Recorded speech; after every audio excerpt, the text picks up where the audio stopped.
Lur, ngene iki lho Lur, urip ning desa iki wis to. Apa tak tanduri Lur. Wis to. Ngene iki lomboke wis mulai uwoh ya Lur. Nah. Iki bayeme wis entek.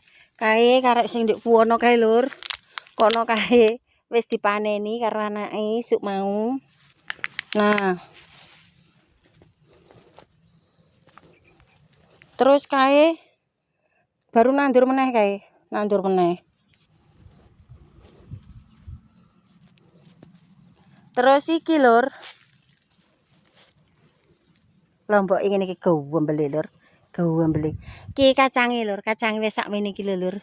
Weleh Lur, ngene iki apa gak suweneng wis mulai pentil lho Lur. Wis mulai pentil kacange. Nah. Wong tani iki Lur pokoke.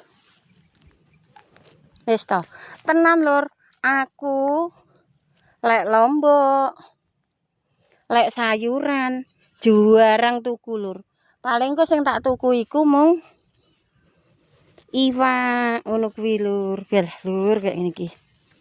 Jan blek ngetiblek Lur. Ngene iki Lur. Iki sak rono Lur. Ngene iki mbok dhek iki ya wis seneng lho ngene iki ae. Tenan. Ben ireng gak apa-apa mbok dhek sing penting ki nyekel duit. Nyekel duit ngene lho Lur.